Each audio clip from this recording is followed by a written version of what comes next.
안녕하세요. 인제대학교 디지털학농 헬스케어학과의 겸임교수 박주용입니다. 신사업 실행에 대한 전반기, 후반기 수업에서 전단기에 대한 마지막 수업 12번째 수업을 지금부터 시작하겠습니다. 신사업 실행은 크게 좀 전에 말한 것처럼 전반기, 후반기, 그러니까 전단기, 후반 단계로 나뉘는데, 전단계가 비즈니스의 기획과 전략을 수립하는 과정, 두 번째 비즈니스의 실행과 성장의 과정, 이렇게 나뉘죠. 그 전반기인 전단계인 비즈니스 기획과 전략의 수립에 대한 마지막 12번째 시간에 수업을 시작하겠습니다. 자, 첫 번째 비즈니스 아이템을 도출하는 과정에 대해서 설명을 드렸었습니다. 두 번째 비즈니스의 모델을 구축하는 내용을 설명을 같이 공부했죠. 세 번째 필요 자원에 대한 확보 방법들을 몇 가지 소개를 했었습니다. 자, 마지막 사업 계획을 수립하는 단계 공부를 하고 있습니다. 사업 계획을 수립하는 단계도 크게 세 가지로 나뉘어 있죠. 첫 번째 목표를 설정했고요. 두 번째 일정과 마일스톤에 대한 고민을 했었습니다. 마일스톤이 뭔지도 배웠죠. 그 다음 마지막 실행 전략에 대한 얘기를 지금부터 할 생각입니다. 자, 실행 전략은 말 그대로 액션을 하는 겁니다. 액션에 대해서는 어떤 전략이 있을 수 있는지 일반적인 몇 가지 이론을 설명을 좀 드릴까 합니다. 첫 번째 면허증과 관련된 얘기를 하네요. 이게 무슨 얘기인지 한번 보겠습니다. 면허증, 운전 면허증이 갑자기 왜 튀어나오는지 설명을 드릴게요. 자, 두 번째 챕터 사업이 시작되기 전에도 마케팅 준비, 마케팅과 관련된 이슈가 어떤 것들이 있는지 한번 얘기를 해보겠습니다. 비즈니스와 관련된 마케팅. 세 번째 유비무한. 요즘에 제가 조금 학교 학생들 수업을 하면서 약간 놀랐는데 저희 때랑 좀 다르게 이런 사자성어에 대해서 생각보다 많이 모르시는 분들도 꽤 있더라고요. 요 얘기도 좀 해보겠습니다. 자, 그러면 12번째 수업의 첫 번째 챕터를 말씀드립니다. 면허증은 운전할 때만 필요한 것이 아니다 라는 게 무슨 말인지 한번 봅시다. 그렇지 않은 사업이 있을지도 모르겠지만은 거의 모든 사업 아이템은 해당 사업 영역이나 광범위한 비즈니스 관련 법률에 의해서 허가를 득하고 추진해야 되는 경우가 대부분입니다. 이런 라이센스를 받아야 된다는 거죠. 예를 들어서 작은 식당 하나를 개업하려고 해도 식품영업신고서라는 게 있고요. 위생교육 필증을 위한 교육 수료가 있어야 되고 기본적으로 꼭 필요하고요. 조리용 LPG 가스를 한번 사용하려면 액화 석유가스 사용시설 검사 필증이라는 걸 받아야 된답니다. 저도 조사하면서 알았습니다. 그리고 소방방화시설 완비 증명서라는 것이 반드시 있어야 되고 이걸 발급받는 절차도 꽤나 보시면 화면을 보시면 소방서장님한테 받아야 되는 거예요. 이런 것들이 다 필요하답니다. 가게 하는 조그만 식당 하나 차린데도 이 정도의 라이센스가 다 필요한 거죠. 현실적으로 이런 복잡한 일이 있기 때문에 기업의 규모에서 사업이라는 걸 시작할 때는 생각보다 법적인 허가와 규제에 대한 확인이 훨씬 더 많이 필요할 수도 있습니다. 근데 현실에서 새로운 사업을 추진하는 조직들은 대부분 규모나 인력의 여유가 풍족하지 않을 수 있기 때문에 스타트업들은 그런 거죠. 이 그림에서 보듯이 사실 사람도 많이 없고 좀 힘듭니다. 어쨌든 그들이 자기들 사업의 본질적인 액션에 집중하느라고 이런 라이센스나 이런 허가 제도나 이런 것들에 대해서 부분에 대해서 꼼꼼한 준비가 안 돼 가지고 생각하지도 못한 데서 낭패를 당하는 경우를 제가 제법 봅니다. 만약에 새로운 사업 아이템이 관련 법규가 완비되어 있고 업종의 역사가 제법 누적된 분야라면 그나마 정해진 규칙에 따라서 순차적으로 아까 식당 차리는 것처럼 딱딱딱딱 대응만 해도 문제가 없이 준비가 될 가능성이 있지만 새로운 사업의 기회를 많이 찾다 보니까 많은 신사업 아이템들은, 새로운 아이템들은 기존에 존재하지 않던 방식이나 영역에서 사업을 준비하는 경우가 너무 많아서 관련된 허가제도나 규제의 법적인 해석이 명확하지 않아서 사후에 이슈가 되는 경우가 상당히 많습니다. 지금 화면에 보시면 이게 어떤 거냐면 크라우드 펀딩이라는 분야가 있는데 이게 이제 새로운 형태의 그 투자 방식의 개인들을 투자자 역할을 시키는 어떤 방식들이 요즘에 생겼죠. 새로 생긴 지 꽤 됐습니다. 핀테크 분야에서 일어나는 건데 국내 같은 경우 보면 이 크라우드 펀딩, 특히 여기서 P2P 랜딩이라 해서 개인들의 대출 서비스를 하는 건데 개인들이 대출의 어떤 전주가 되는 거예요. 그런 사업이 한때 불과 얼마 전까지 우리나라에서는 대부업, 그러니까 일종의 사채업 비슷하게 우리가 인식되어 가지고 관련 법규가 없었어요. 그래서 제 아는 지인도 굉장히 낭패를 당한 적이 몇 분 있습니다. 근데 그게 시간이 지나면서 법제화가 되고 규제가 정확하게 정리되고 규제뿐만 아니라 허용되는 부분이 딱 명확하게 되니까 이제 비즈니스가 제대로 나오면서 여기 랜디시라는 회사도 그런 식으로 해서 만들어진 좀 제대로 된 회사가 된 거죠. 어쨌든 이런 식의 새로운 비즈니스는 결국에는 제도도 후에 마련되는 경우가 많습니다. 사람들이 성인이 되면 자동차 운전하려고 하면은 운전학원도 다니고 운전면허 시험을 쳐가지고 운전면허증도 따죠. 이게 당연하다고 생각합니다. 근데 희한하게 어떤 사업을 실행하기 위해서는 해당 사업에 대한 면허에 해당하는 라이센스가 대부분 필요한데 그걸 생각을 못하는 경우가 되게 많아요. 대표적으로 금융업, 핀테크라고 말하는 금융업 같은 업종도 예를 한번 들면 이제는 우리가 처음부터 알고 있는 유명한 핀테크 기업들이 많죠. 그 중에 대표적으로 토스 같은 데가 있습니다. 이런 회사도 초창기에 해당 라이센스가 아예 없거나 규제가 뒤늦게 적용되기도 해가지고 굉장히 우여곡절이 많았었습니다. 한때 사업이 아예 셧다운 돼가지고 잘 되다가 회사 문을 아예 닫아버린 경우도 있었습니다.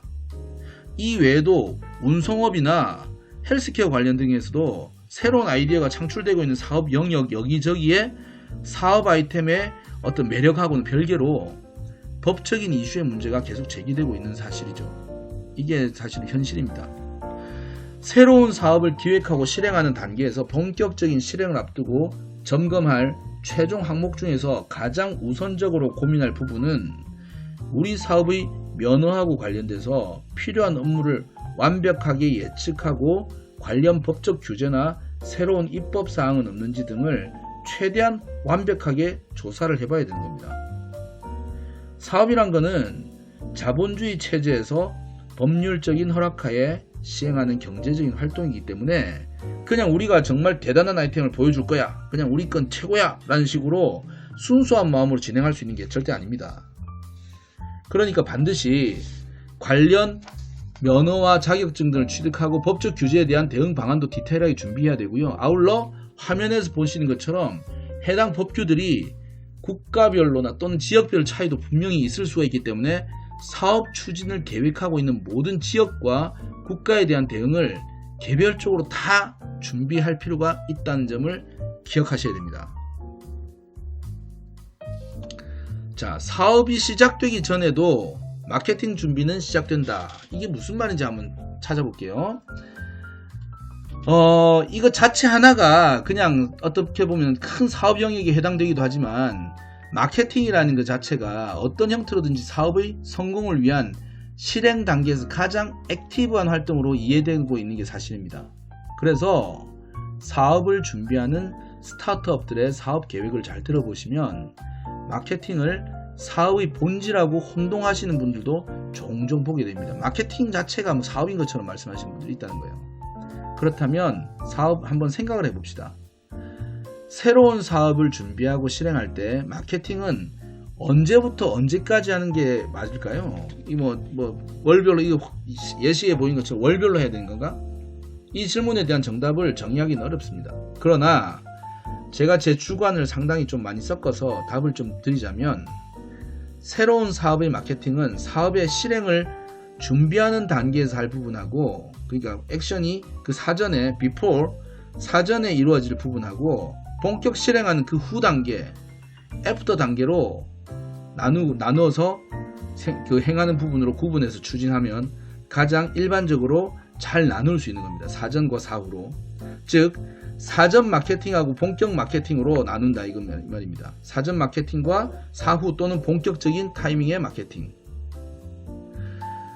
사전 마케팅은 본격 마케팅이 원활하게 될 수 있도록 말 그대로 사전 준비 활동을 의미한다고 이해하시는 게 제일 좋을 것 같습니다.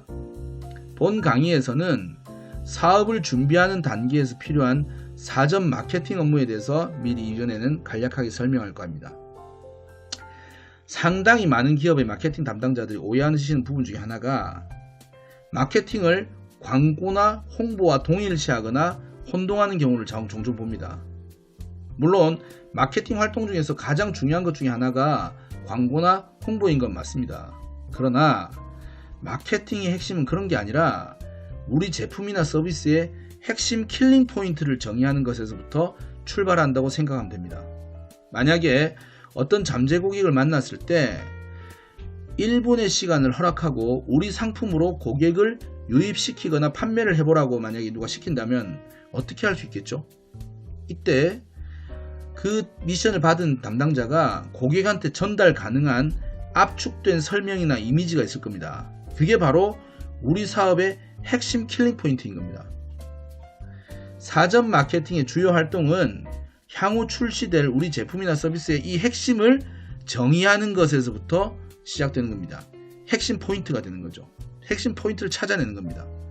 우리 제품이나 서비스의 핵심 장점과 차별점이 완벽하게 정의가 되고 나면 자연스럽게 우리의 마케팅 활동에 필요한 기본적인 액션 플랜들이 그리고 미디어도 선정이 되게 됩니다. 예를 들어서 우리 사업의 제품의 핵심 장점이 세대별로 있을 때 젊은 세대 니즈를 또는 또 더 나이가 좀 더 있는 세대를 니즈로 어떤 그 니즈에 완벽하게 만족시킨다고 만약 한다면 그에 해당되는 매체와 노출 방식 그리고 그들에게 필요한 이벤트 활동 등이 가능한 방안들이 얼마든지 자연스럽게 도출될 수 있다는 겁니다. 끝으로 사전 마케팅에서 고려해야 되는 사항을 한 가지 꼭 말씀드리자면 고려 가능한 모든 방안에 대한 오픈 마인드를 가지고 기획을 하라는 겁니다. 실제로 액션이 본격적인 마케팅이 되기 전에 사전 마케팅을 하면서 스스로 어떤 마인드에 어떤 잠금 또는 필터링 작용이 생기면 본격 마케팅 단계에 돌입하면 현실적인 예산이나 상황에 따라서 변경이나 선택을 할 수도 있게 되는데 사전 단계에서 이미 현실을 감안해가 다 필터링 해버리고 나면 실행 단계에서는 선택할 수 있는 어떤 방안들이 실제로 리스팅 된 게 거의 없게 되는 경우도 있습니다. 실제로 이런 경우를 종종 봅니다. 담당자가 생각을 좀 공격적으로 할 줄 알아야 되는데 현실만 너무 따지다 보니까 다 잠궈버리게 되는 거예요. 그렇게 되면 실제로 본격 마케팅을 할 때 우리가 세워놓은 계획 안에 실제로 가능한 것들이 거의 다 사라져버립니다. 할 수 있는 액션이 굉장히 소극적이 되는 거죠. 이걸 막기 위해서라도 반드시 이 그림에 있는 것처럼 뇌를 오픈시켜야 되는 것이 필요하다는 것을 이해하시기 바랍니다. 자, 마지막 수업, 마지막 챕터 유비무환에 대한 얘기를 한번 해볼까요? 유비무환, 미리 예상하고 준비하자 이런 말인데 자 봅시다. 제가 제 고백 같은 건지 모르겠습니다만 제 얘기를 좀 드리면 제가 어릴 때 저희 집에 가운이 하나 있었어요. 진짜로 이게 한자로 저희 어머니께서 크게 어떻게 디자인해서 쓰신 건데 유비무환이라는 중국에서 어디 온 것 같은 이런 사자성어가 하나 있었습니다. 이걸 대충 보면 단순하게 생각하면 데뷔를 하고 미리 준비하면 걱정이 없다, 걱정거리가 없다 이 정도로 대충 알고 있었는데 제가 성인이 되고 나서 좀 이렇게 좀 책들을 찾아봤어요. 그랬더니 이게 어떤 거냐면 중국의 은나라 시대에 부열이라는 재상이 있었답니다.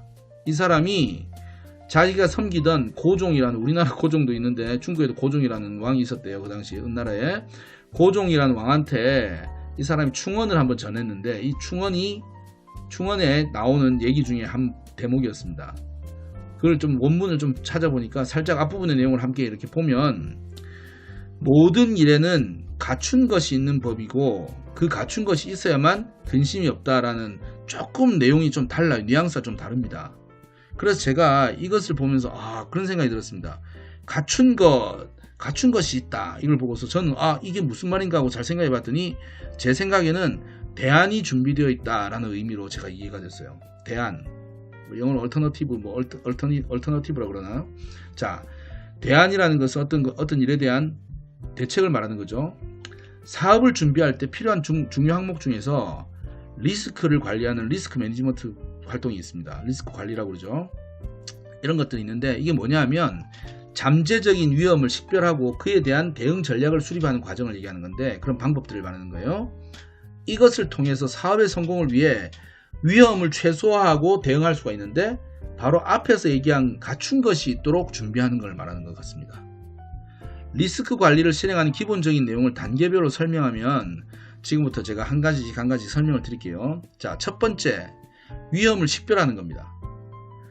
사업 수행 중에 발생할 수 있는 다양한 위험 요소를 미리 정의하게 되는 겁니다. 예를 들어서 프로젝트의 지연 상황이 발생하거나 예산 초과로 인한 비용의 부담, 그 다음에 기술적인 결함으로 인한 서비스 중단, 법규 이슈로 인한 페널티 내지는 셧다운 같은 우리 사업의 발생 가능성이 존재하는 모든 리스크를 사전에 정의해서 대응 방안을 고민하고 할 대상을 쭉 리스팅하는 겁니다. 항목을 만들어내는 겁니다. 이게 위험을 식별하는 거죠.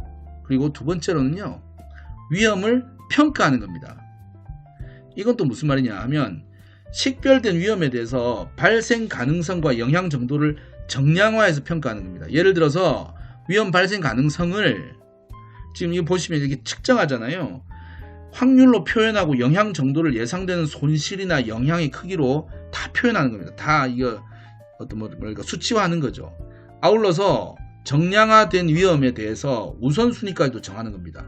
그래서 그 각각의 리스크를 발생 가능성과 영향 정도를 종합해서 위험의 중요도도 평가하고 우선순위에 따라 위험을 다 분류해내는 겁니다. 그리고 마지막으로 위험에 대한 대응 전략을 수립하는 단계입니다. 각 위험에 대한 대응 전략을 수립하게 되는데, 위험의 종류와 중요도에 따라서 대응 방안을 선택하고 위험을 완화하거나 제어할 수 있는 계획도 수립해야 되는 겁니다. 비즈니스의 중심에서 우리가 살다 보면, 저같이 비즈니스에만 파묻혀서 살다 보면 사실은 거의 모든 시간이 이런 리스크들과의 싸움 같이 느껴질 때가 있습니다. 예를 들면 이런 것도 있었어요. 예를 들면 제가 온라인 게임 사업을 한참 할 때는 그 리스크 중에 가장 큰 것이 뭐였냐면, 우리가 준비하고 시장에서 어떤 우리 게임을 좋아하고 싫어하고 이런 사람들하고 전혀 상관없이 어떤 일이 있냐면, 중국으로부터 오는 해커들과의 전쟁. 1년 365일 계속 그 전쟁이었거든요. 그렇게 리스크와의 싸움이나 전쟁처럼 느껴질 때가 진짜로 많았었습니다. 심지어는 사업의 실행을 준비할 때 어떤 예상되는 리스크를 막 정리하다 보면 갑자기 드는 생각이, 이 사업은 도저히 하면 안 되는 건가? 싶은 생각이 그렇게 들 때도 있습니다. 실제로. 그래서 어느 순간 되게 암울한 생각만 계속 머릿속에 차가지고 사업을 포기해야 되나 하는 그런 생각이 오류에 빠져들 수도 있습니다. 그러나 세상의 거의 모든 비즈니스가 다 그럴 수 있다고 한다면 위로가 될지 모르겠습니다. 거의 대부분의 사업은 리스크를 항상 꽤나 많이 가지고 있습니다. 그럼에도 불구하고 그 사업들이 하나씩 성공해가는 것들 우리는 눈으로 보잖아요. 그래서 아까 처음 말했던 대로 유비무환의 원뜻처럼 잘 갖추어서 준비하게 되면 그 위기들은 다시 또 다른 기회가 돼서 성공이 한 발 가까워질 수도 있다는 것을 여러분들도 한번 생각해 볼 필요가 있지 않을까 하는 생각이 듭니다.